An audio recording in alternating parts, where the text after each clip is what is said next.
is the Lydian Spin with Lydia Lunch, Tim Dolan. Tim Dolan, one of your good friends is here today. Yes, Jeff Schneider of the great band Arab on Radar, and later on Made in Mexico, probably some other bands in between, but those are ones I know personally.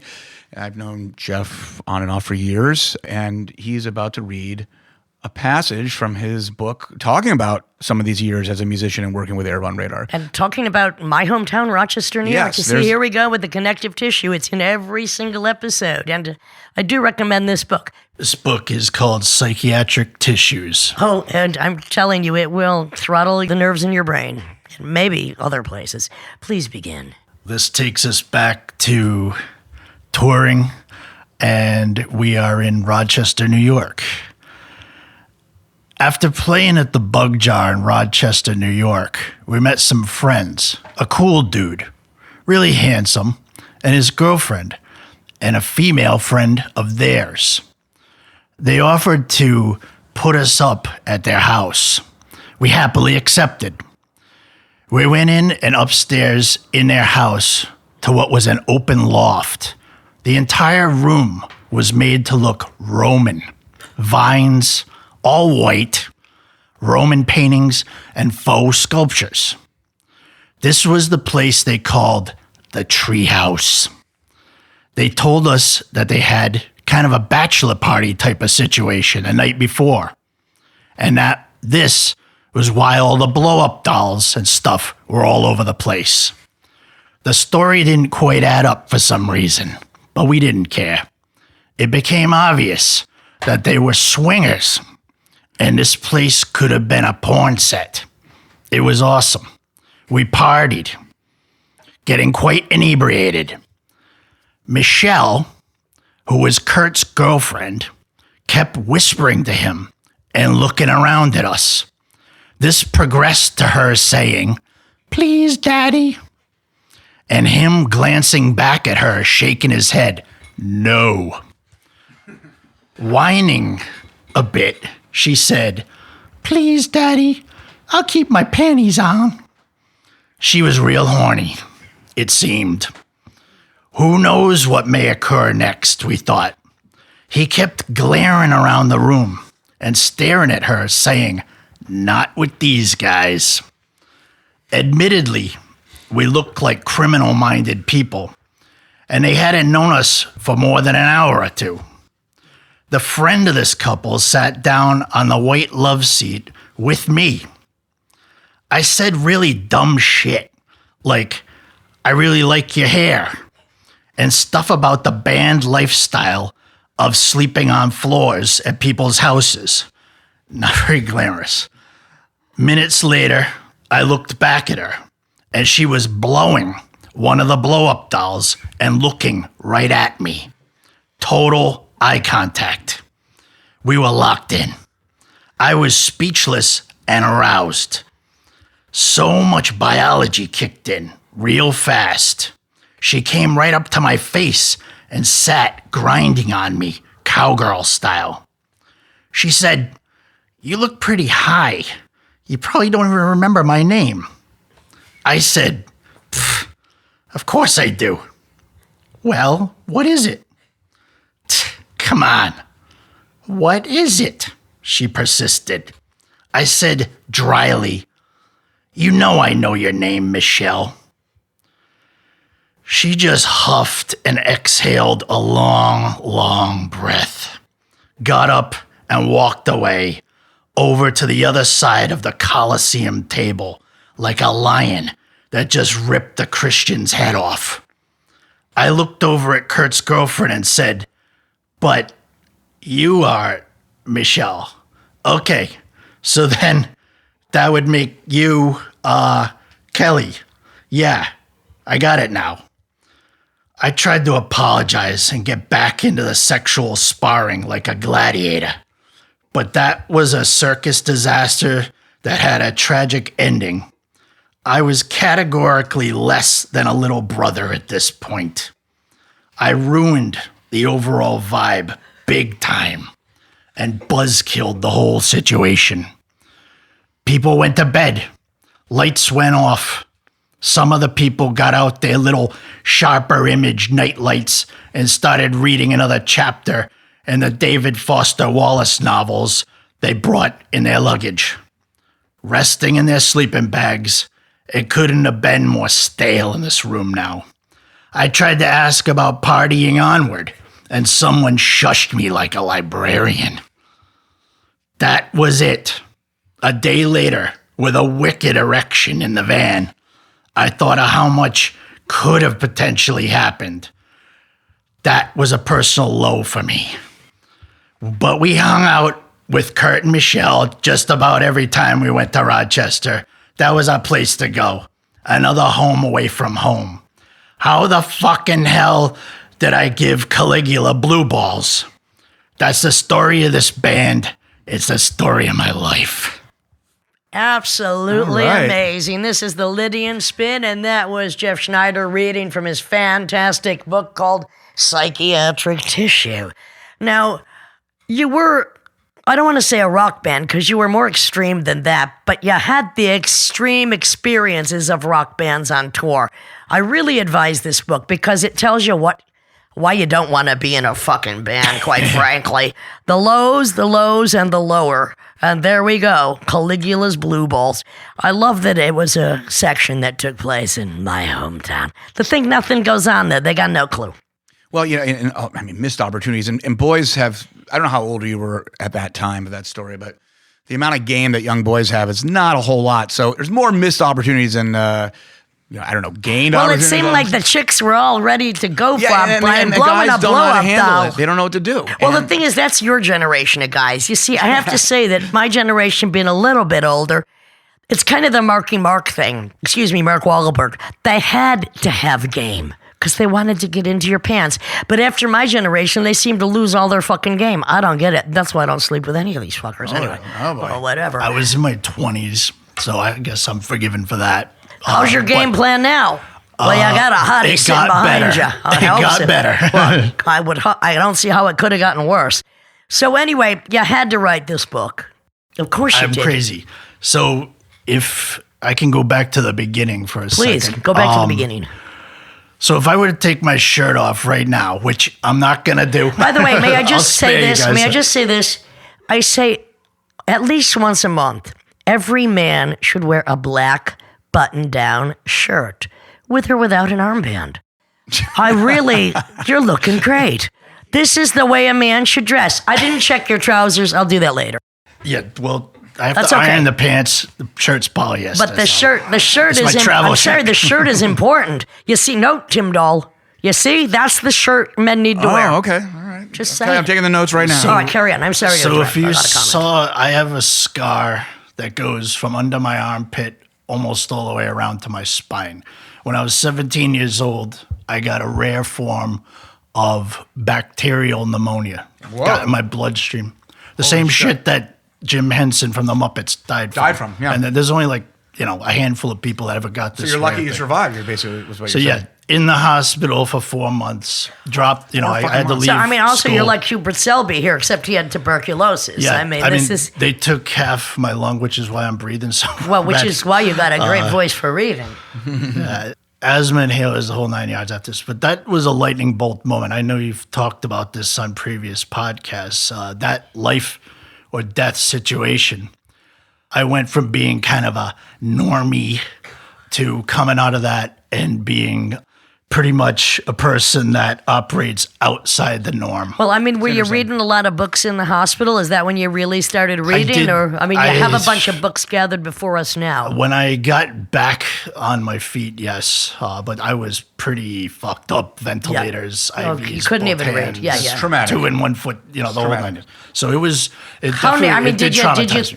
you even know if you were dead or alive at that point? I was dying. This is kind of sad. My parents were brought in, basically said, say goodbye to him. And then how I saw the white light. That's God right there at the door. Excuse me, I'll be back. And you'll still be alive. So, all right. Well, so basically, and this is in Rhode Island, right? So, I'm in the hospital in Rhode Island. I come out of this, get back into school and stuff, but I don't think I was ever the same. That triggered a whole bunch of stuff where I started getting into weird writing, weird music, and a lot of things synthesized at the same time. I started meeting people who turned me on to everything.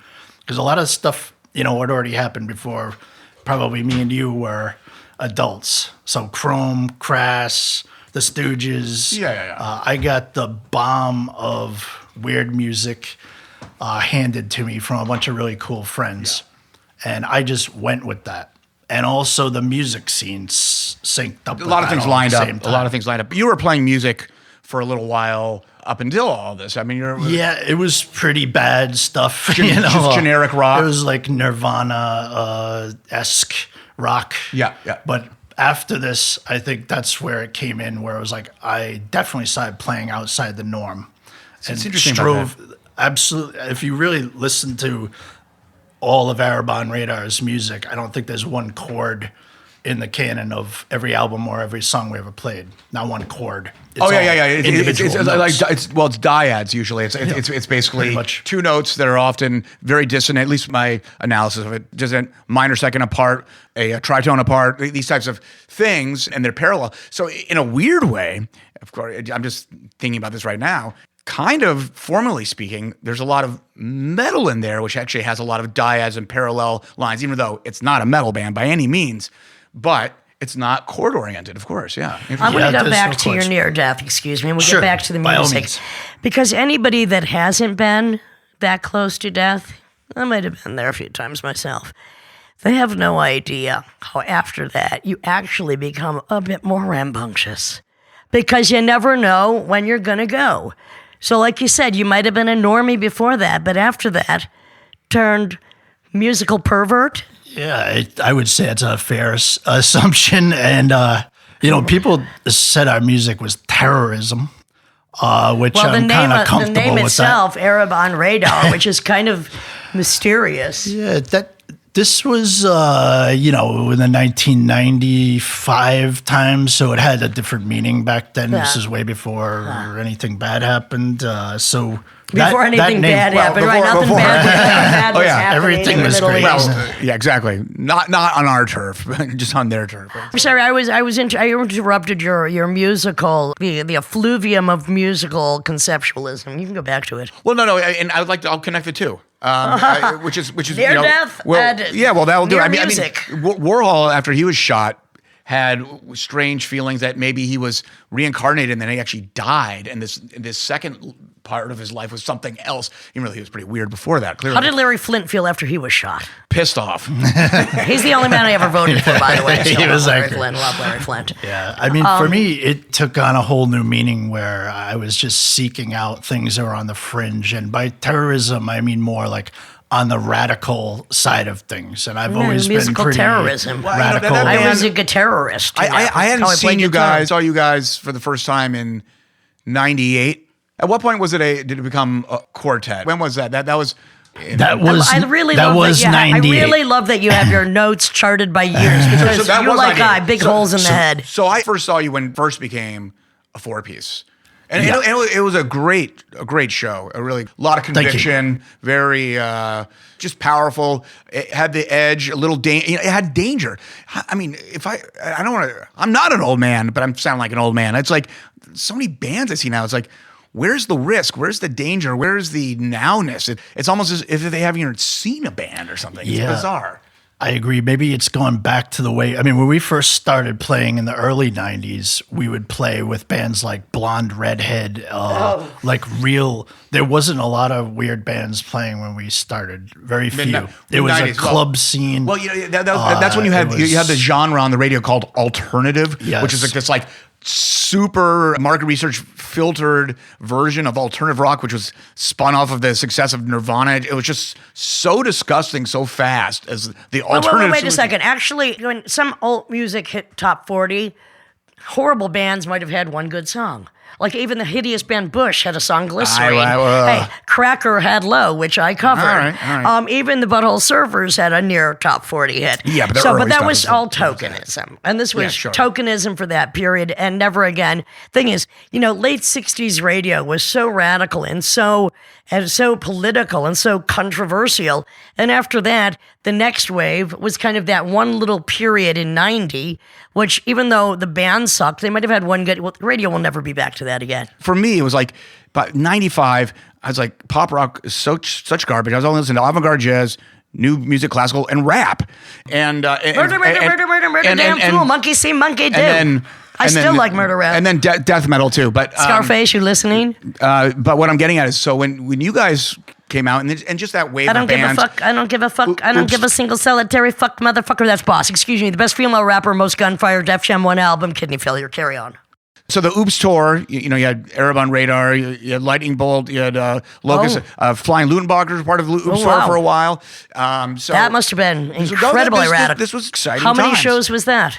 Well, there's a few Oops tours. I don't know the exact number, but maybe 10 to 12 shows. I mean, and how hard is it now to do even 10 to 12 shows, which is ridiculous? Well, we kind of had this idea, like everybody was out playing shows and we would collaborate on shows, like we'd play with our friends' bands. But then the idea of Oops was to almost do this Festival Express type of thing, like get everybody together and put everybody on the road playing these showcase shows. Would you travel together? Really, yes. It was an experiment. One van, two vans? It was like a caravan of vans because there was probably some core, like Lightning Bolt and Locust. Everybody else kind of just jumped on in their geographic. How were the sexcapades during those days of very ugly music with a couple of hot guys in the caravan? Just asking. Well, I mean, I don't know where this was happening. There were people in each geographic region. Well, of course, and I did like the idea when you're kind of talking about the Arab on Radar, you kind of also had a bit of just inter-band group sex amongst yourselves, which I found.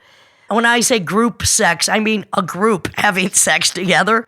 Go ahead. Do you want to philosophize on that? Jeff? We were chronic masturbators, to be honest. Has that changed any? Slightly, but not too much. Yeah. So I just have to ask. Was it a real circle jerk? Were you jerking each other's off? No. It was usually like we'd eye contact or solo. no? I mean, who made the decision? Okay, boys, time to do it. Pull out your cocks. Let's go. The spirit of Lydia Lunch. I wish they were jerking off to my image. We were pretty organized. They were a little old for me at that time, but maybe I wasn't too old for them. I don't know. We'd take turns in the bathroom. Somebody would be up 1, 2, 3, 4, and wouldn't do rotate. It all together in the same room. Oh, please! What the hell? Why not get it over with? I don't want to look at those guys. Well, I mean, obviously there weren't too many gals looking in your direction if you're in the bathroom by yourself. How'd that change? Just asking, doesn't matter. All right, so sometimes you feel like a nut. Sometimes you just are a nut. You're on the Oops tour. There's this momentum going, blah, blah, blah. It's happening for a second. And I think Weasel told me that I think Spin even did a article on the Oops tour. And then there was like, okay, America's a little into this. And then kind of was like, maybe they're not. Yeah, there was people like Black Dice was a band on that. They got a lot of press. Right. They were kind of connected to bigger things. I kind of feel like that's why the bigger magazines picked that up to kind of say, hey, there's this weird thing, it's like scene at Brownies, this kind of thing. Right. And that kind of got big. A lot of people were really into that scene at that time. But I don't know if the press ever really understood what that was all about, to be honest. And it definitely didn't go that direction. Ultimately, I mean, sadly. It's so hard. And what makes a great band great? I mean, so many factors line up. The alchemy of that is always mysterious, and you kind of don't know it until it happens, and often you don't know it until it already happened. And of course, to sustain it's almost impossible. The diplomacy is tremendous, and I always notice with bands, especially when they're in their 20s, in reality, no one really knows what they're doing because, well, they're in their 20s. They just haven't literally had that experience yet. So everyone's kind of making it up as they go along. They're trying to sustain it, and it's hard. It's fucking hard. Yeah, I touch on that in the book where it's like we were probably the most clueless people in the world. We would send cassette tapes to local radio stations. Yeah. We wouldn't even book a show. Yeah. We'd show up in a show, like Akron, Ohio or something. Right. And we'd literally we'd wander around town. Absolutely, man. It was out of the trunk of our van. So we'd walk around just like looking for anybody that looks like, hey, that guy's got weird clothes on. And we just say, what can we do? And some people actually said, hey, go play this coffee shop or go play this basement. And that's how we thought scheduling a tour was. Right. So like absolute cluelessness. Yes, feral musician. So the theme throughout the book is pretty much cluelessness about A to Z, like how to be in a band. We got in our rhythm towards the end, but it was pretty much like nobody gave us the manual. Fake it till you make it. I mean, There was no manual. There is no manual. I mean, my family didn't come from music. I same story with you. Manual? And not a lot of people helping us out either. So it was kind of like, hey, go out, see what you can cobble together. That's what happened. Silk screen your own T-shirts. We recorded our own stuff in the beginning. And then, it started to pick up from there and record labels, things like that. I think a lot of the musical connections I have is being a record collector. I don't really know where people are at with things like that nowadays, but we were all avid record collectors. Record collectors. People are collecting fucking cassettes. What kind of idiocy has this devolved to? What's next? 8 tracks? Oh my God. That's where the thread, it was kind of like we would pick up and share albums with each other. That's how I heard No New York. I was probably in my 20s when I heard that album. Oh, late bloomer. Sarcastic. So somebody turned me on to that. And then the next week, one of my favorite bands is Butthole Mars Surfers. from No New York. Is my favorite band of all time. I have to say that's pure psychosis committed to wax. Yep, absolutely. That's a wonderful album. One of my favorite guitar players ever in the world is Arto Lindsay. I feel like he, even the mambo stuff, I get into all that because his guitar style is just absolutely amazing. And, honestly, Lydia, your guitar style is absolutely amazing too. It's very inspirational. I'm so happy. The amount of guitarists that have been influenced by You can hear it in Arabon Radar. I'm so happy. I have such incredible nerve damage. I will never play the fucking guitar again. I'm glad I've inspired you somehow, but thank you very much. It's beautiful. It's percussive. It is. Well, it was precise. Some people, I don't want to get too psychological. Oh, please but do. Why there's not? Like, people, analyze this. They really get into the reason side of things. Then there's more the hot emotional side of things. And when you're playing, almost like this is just a very base reaction. I'm making sound with this thing. It could be a harmonica, it could be a drum, it could be a machine banjo. gun. It's like, I considered it a machine. Well, but my favorite Teenage Jesus experience was when there was one reunion show that Tim was forced to play the drum and had to literally have his hands and cymbal treated like a monkey. Weasel had to take his hands and just go, "No, Tim," because Tim understands rhythm. He's absolutely precise, but he couldn't really get his head for some reason because he's too musical around Teenage Jesus. And it was really like taking a genius and reducing them to a fucking idiot. And he did a great job. awesome. I can play an idiot on the weekends. Well, I've never seen it. Or maybe I have, but I'm not telling about it. But thank you anyway. I mean, some of the best riffs people play is when they've never touched a guitar before, and you just give it to them. Well, and say, I tend to differ with that. I think that most people should never fucking pick up the guitar. They should pick up a fucking tuba and leave it alone. I think if you don't have a vision, don't give it a fucking sound. Stay in the garage, leave me alone. It doesn't matter anyway. Go ahead. So, all right. So you're you're collecting records. You're discovering a whole new universe. Turns into a massive influence on just your approach to music, and then of course you're channeling. So how did you meet the colleagues of Arabon Radar? Where did you run into this? This goes way back. I'd say late 1993. Okay. And I'll tell you the true story. In Providence. So my brother and I were playing, kind of the Nirvana-esque rock music. I put an ad out to get into a band because I wanted to play shows, like actually be in a band. And Eric Paul responded to it. I think the ad said something like Beatles, Ramones, and Stooges. Okay. And he liked Stooges part of it. My brother really didn't fit into the mix. And Steve had already been playing with Eric for like a day or two. Oh, okay. And it's like Molly Cruz beginning there. Yeah, we kind of just got together, and Steve knew Andrea. And we had a motley crew of drummers, a bunch of different people. Our first cassette is a different drummer than Craig. But pretty much by the time we played our first shows, Craig was our drummer. He kind of came in later on the band. Yeah, excellent musician. Incredible, yeah. I think one of my favorite guitarists in the world is Steve Mattos. He's Steve's genius on the guitar. And I think our interplay, we had a very good relationship of playing off each other. Absolutely. And that's how it grew. And just the racket of, when you guys are doing parallel dissonant harmonies, or when you're doing your independent lines, which for me, that was like many things going on at once. I'm always attracted to that. Was phenomenal. Just the stage show, the whole thing. So, all right, and I'm going to want to ask you to read again in a second, if you don't mind, finding something. The band falls apart, and that happens. You can talk about it. You don't have to. I actually want to talk to you a lot about, after you read maybe a passage about Made in Mexico, because I played with you guys with Child Abuse. And yes. I thought that was another great band, and people. Yep. It was critically acclaimed, in fact, right? Yep. So around 2002, that's when Arabon Radar ended. Yeah. That was a long enough run. I mean, really, how 8 long? years. How long? It's like any relationship. I mean, bands. How long do you expect it to go on for? You make your point, you'd go on. Yeah. So took a little time off, and then I was playing with a couple of guys even when I was in Arabon Radar. Dare is one guy's name, the drummer, and John is the bass player. What happened there is we were playing kind of like no-wavy, weird rock music. As time went on, we decided, for whatever fucking crazy reason, to try to fuse Latin music with the no wave. Yeah, it's like Mexican it's like rock kind of. We liked Peruvian chicha type of cumbia Very, music. very cumbia. odd. Have you heard combo. this band? I have Made in not Mexico? heard I it. think you would No, like it. well, don't assume, but I would check it out. Well, Rebecca Mitchell was the lead singer, the one that Yes. did our show with Whore Paint. Oh yeah. Yeah. Okay. Yeah. Well, I'll investigate it. I don't like a lot of music.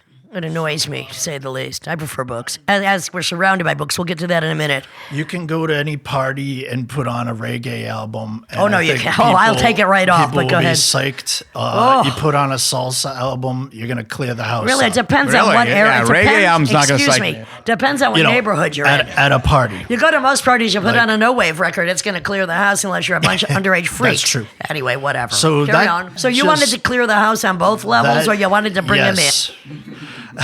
It was a double negative. It was a double. Could be a so- positive. That's a positive, Could yeah, be a positive. So we were pushing this lukewarm reception.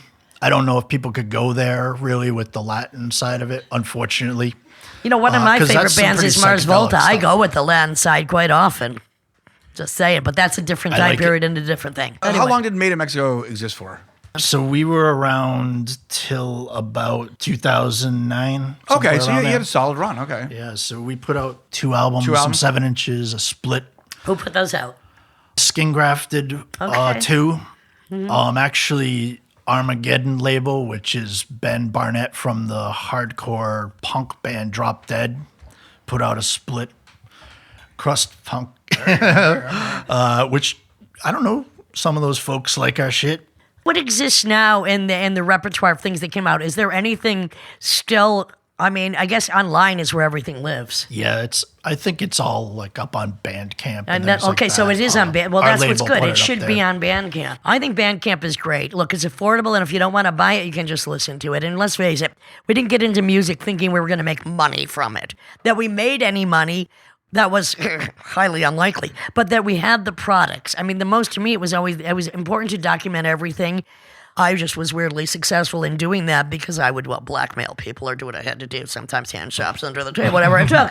The documents are what's important, and having it available to people is what's important. Now, let's go on to your literary bent. Yes. I'm interested in that because music has its place, but to me, it's always, writing is so...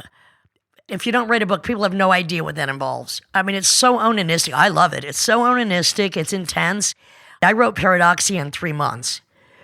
I wrote it from 6 to 9 a.m. every day. I had a discipline. And it's like whatever came out, came out. The same with my cookbook, actually. I wrote it in 3 months. But I'm very disciplined with my projects. So what about your book? What, how, why, when, how long did it take? I've always written stuff. There's like interviews with bands I did back in the day. There was a really good website called lotsofnoise.com. It's not on the web anymore, but I did interviews with a bunch of bands back in the day. And I wrote short stories and things like that. I never got serious about publishing anything until I decided to do this memoir. How long did that take to write?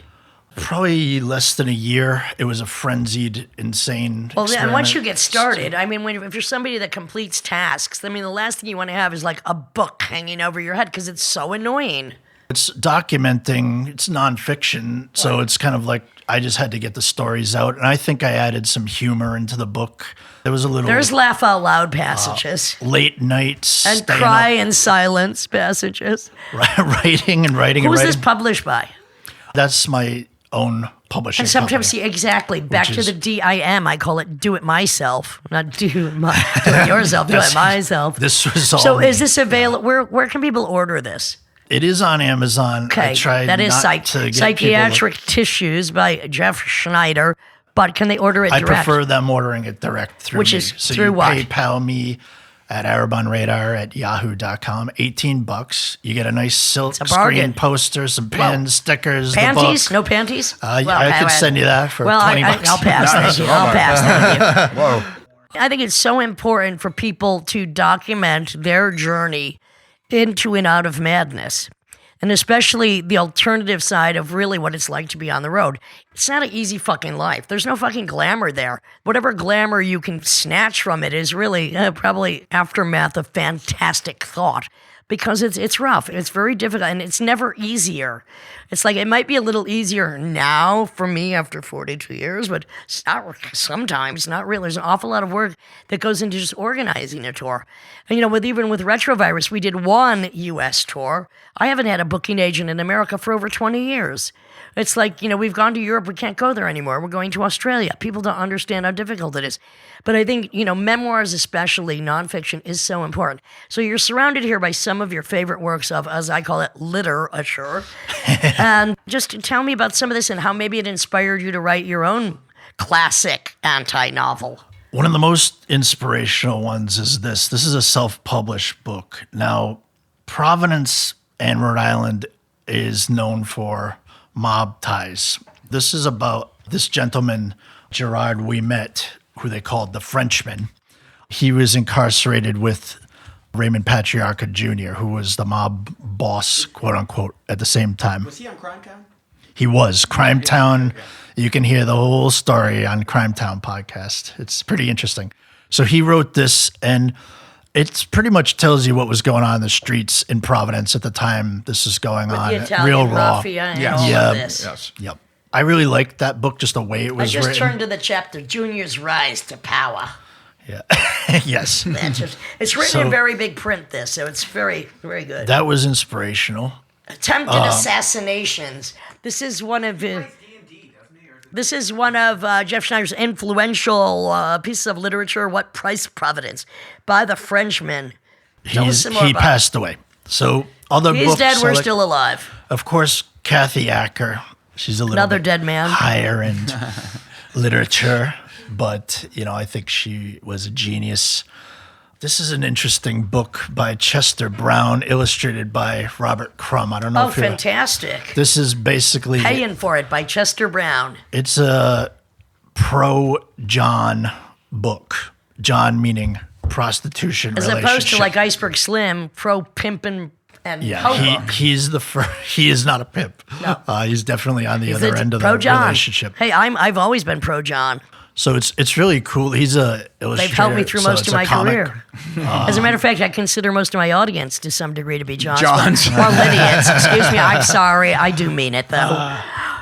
And then Michael Imperioli, who we've yes. had on This- the podcast. I brought this the one along. perfume burned his eyes. I brought this one along because it's the last book I read, and I really like this book very much. The Lou Reed connection. And When all I this asked stuff. Michael Imperioli if he wanted to ask me about publishing, and I wanted to ask him about my screenplay, and I said to Michael, "What are you writing? Is it fiction or nonfiction?" He said, "It could be nonfiction, but it isn't," which I liked. I mean, I don't write fiction. You don't write fiction. This is a fiction. I am book, writing basically. fiction. Yeah, so you're in the process of writing fiction right That's now. what I'm Good doing luck. right now. I'm working on a book. It's called Talking to Toothpaste, which I should have a really big audience. Who's toothpaste? Is that a person or is that well, it's kind of about a very green, young, positive person who gets involved with certain things. He's a therapist. He gets involved, some mafioso stuff in there, and declines into schizophrenic insanity in the end. That's the basic plot. And I'm not done writing it, but I'm in that frenzied thing where pretty much most of my time is spent staying up late, sweating, banging on tables, typing certain things, writing things in this notebook, sticky notes here, sticky notes there, recording stuff on my phone that I should remember, researching stuff. So I've been reading this. The life of a loner maniac possible would-be suicide bomber or just a general revolutionary ex-rocker who decides he needs to write a fucking book. I picked up this because I do love Zizek. I mean, I haven't read this book, but tell me a little about this. A revolutionary proposal for a new endgame in psychotherapy. Something I feel I've been doing in public for many decades. I brought this book with me so I didn't come across as a complete and utter boomer. This is by a very young person, Elliot Therapy must suppress Rosenstock. itself, one of the chapters I turned to. There's a Facebook group, Sigmund Freud's Dank Meme Stash, where people post memes about Freud and psychoanalysis. So he's a Lacanian type, and Zizek plays into that. And he's trying to bring Zizek's ideas to direct practice with therapy, which you can read in the book. I don't 100% buy it. I don't know if it'll work, Yeah, but sometimes it's you have to interesting read to things check that you out. don't agree with just to come to your own natural conclusion. So tell us And about this is some other- research for my next book. So this Talk gent, to toothpaste. Sam Pink out of Chicago. Witch piss. Yes, witch piss. I do it every day. That's why I brought it. Thank you. Actually, I've thought about marketing it. Some but association there, Lydia. really, I wish I could find the drug that made me look like that book cover. So that's his art. He's It's also great. a, Sam Pink, great artist. yeah, Is he he's- a good writer? I believe so. I'm hoping he hasn't confirmed this, but we're going to try to do some live readings together. Nice. He's on a pretty good publisher, Soft Skull Press. Oh yeah, we know that. So this one, I think he's self-published, or no, it was on a different publicist. All right. We love literary suggestions on the Lydian Spin with Tim Dahl, and today Jeff Schneider, Psychiatric Tissues, a book I do recommend everybody investing $18 or 3.5 coffees at Starbucks to order. Thank you very much at ArabOnRadar@yahoo.com. Is that your PayPal? It is, yes. Thank you very much. Thank you. A little privacy, please. This one, By Christopher S. Feltner. I put this book out. Okay. Chris is a noise musician. He spent, 18 It's a photo years taking pictures of stuff people wrote in bathroom stalls. So all these funny little I've had some of my best stall performances graffiti. in bathroom.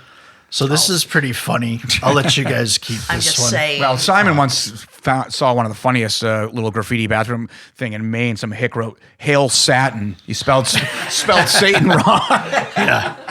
Yeah, there's a bunch like that in here. Just Well, I mean, I must funny say, shit. my favorite graffiti is "If you don't love me, I'll do it myself." And probably fucking better. So there was a time where actually the singer of Arab on Radar was writing on bathroom stalls. Eric was okay. Yeah, I kind of encouraged him Well, to do that this. So, just- that was his in a lot of art. clubs, even the Bug Jar, actually, you can go and see Arab on Radar lyrics. Oh. it was lyrics. Okay. Ejaculation is a waste of valuable resources, things like that. But yet, however, you would often do it one at a time, Uh-oh. single file into the bathroom because you had so many natural resources to waste. You're full of spunk. You're young, dumb, and well, not so dumb. You're young, maybe intelligent, and full of spunk. It's got to go somewhere. And you know what? Face it, it's not going in my mouth. Just saying. This is the Lydian Spin with Lydia Lunch, Tim Dahl, and Jeff Schneider, Psychiatric Tissue. So a singer was in Florida on vacation, and he wrote me passionately about Marilyn Manson, this pervert band he saw when he was down there. He was excited, reporting how the singer had this couch on stage and would molest his underage fans on it the whole show. He stuck dildos up his butthole the whole time. Marilyn Manson was on the club scene still and hadn't achieved the fame we know of today, or in the 1990s anyway. They were still small potatoes. 9 Inch Nails' little brother. We decided to pursue a show with them. We begged the guy who booked Club Babyhead, club in Providence, to let us play. Please, please, please. He said it was a bad match and laughed at us, but begrudgingly said, okay. We showed up in 3 or 4 cars because we had no van. The rock and roll caravan on the road again. Our trunks were open with drumsticks sticking out. We drove up to see 2 blocks worth of people standing in line around the corner. We thought positively, this show is huge. We shuffled past these pissed off teenagers in long leather dusters. They looked like Columbine types. Inside, there was a floor-to-ceiling wall of merchandise, all sorts of road crew schlepping things to and fro. We were awestruck at the 20-plus different T-shirts. This was a merch mecca. $30 a pop. The club itself was dark, black walls, typical sour beer and bathroom cleanser smells. It seemed like a block of sweaty cheese just dripping from the wall of all the parties and shows and goth nights that probably took place there. The stage was about 3 feet high, broken wood, duct tape all over it. Marilyn Manson had already sound checked. I mean, what the fuck? It was only 3 p.m. right now. We set up and left our gear on stage. We backlined it up against the second band shit. Monster Voodoo Machine from Canada, who was on tour with Marilyn Manson headlining. They had braided goatees and shit. Real jamokes. The door opened, and the merch table flooded like a feeding frenzy. It hit me right then, seeing these fans, that we were quite fucked. For some parasuicidal reason, we decided to be confrontational. John Von Ryan, our drummer, was the only person who smoked weed that night, and he went out first, yelling at these people. "We're the police," he said. We had on our powder blue leisure suits at the time. We looked like their parents. When they realized we were not props who Marilyn sent to mindfuck and molest them, that we were honestly going to play music, that we were going to double down, shit went off. We played one song and people spat at us. Some fucking asshole threw a quarter right at my Les Paul guitar and took a chip out of it. I went ape and started kicking kids. Some fucker in a baby doll dress with what appeared to be hockey pucks pierced into his earlobes unplugged both sides of my pedals and tried taking it. I reached down and grabbed it. I looked up. Our singer was backlit. All of a sudden, everything got extremely slow. There was steam in the air from the hot lights above the stage. I saw this tribal tat guy try to pull our singer into the crowd. They really wanted to hurt him. All I saw was our singer step back and kick this dude's head back, heel to the chin. Total whiplash. I saw this projectile. I thought it was a bicuspid, but when it came into focus, it was definitely an incisor. A concert goer's front tooth had erupted from his mouth and flew through the air, lost forever on the floor in the gumbo of cigarette butts and Marilyn Manson's fans' bodily fluids. They all backed up. We might have played 1 or 2 more songs and broke down really fast. Either way, I was scared. Time sped up.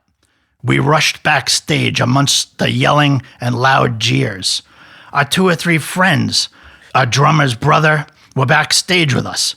Some knuckle dragger yelled, "Hit him with the pipe." And this guy came at our singer with a piece of a microphone stand. Our singer ran out of the club like a ninny and got in his girlfriend's car and left the rest of us there. Out of the darkness, some guy came up to us yelling some illiterate shit really loud. With every other word, he emitted this whistle sound from his mouth. He'd say something like, "You guys fucked up my frondee." And we kept saying, "What? What does this guy want? Frondee, fondue? What do you want us to do? We don't have any food in our rider. I'm sorry. You want some gum?" We thought he was talking friendly about equipment borrowing or some shit. Perhaps he had a disability. We quickly realized he was informing us rather coherently about how we had kicked out his front tooth and how he was from Canada and the U.S. oral surgeons wouldn't take his dental insurance and how we'd ruined his whole tour because he'd have to go back home to Canada. Look, you want anarchy in the UK? Well, here was anarchy in the USA. What do you want me to do? Go carve you some George Washington tooth shit? He kept steamboating on about it, whistling away like Thomas the Train. We left. Marilyn Manson hung out the tour bus door. He had on this wife-beater t-shirt and no makeup. He looked like Steve Perry from Journey. He said, "Who was that band? I heard they were nuts." Then went back into his domicile. We'd always try to debrief and process these things when we saw each other next. It was on to another show. That is from Psychiatric Tissue by Jeff Schneider, Erebon Radar, available at erebonradar@yahoo.com for a mere $18 or $20 if you want a pair of his stinky panties. This is then the Lydian Spin with Lydia Lunch, Tim Dahl, and thank you very much, Jeff.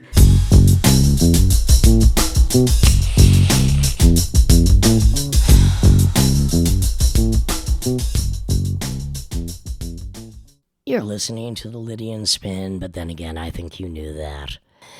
We provided at the bottom of this episode a link. We're taking a survey. Now, I love numbers and statistics. I'm not sure I'm a fan of surveys, but we actually need your help. And I would say trying to serve you better. You really believe that? Actually, we're trying to get some sponsors up so that we can provide you with this fantastic program every Friday for the foreseeable future, which is how long this pandemic is going to last. So if you wouldn't mind just taking 3 minutes of your time, I mean, what else are you doing today? And filling out the questionnaire, link at the bottom of this page. If you're listening on other platforms, you can simply go to the lydianspin.net and it'll be at the bottom of the latest episode. As an incentive, one of you will definitely receive a little gift from me. Can't promise what that is now, but I'm sure I'll dig something up. I've got plenty of time to clean up my closets. Thank you for listening to the Lydian Spin.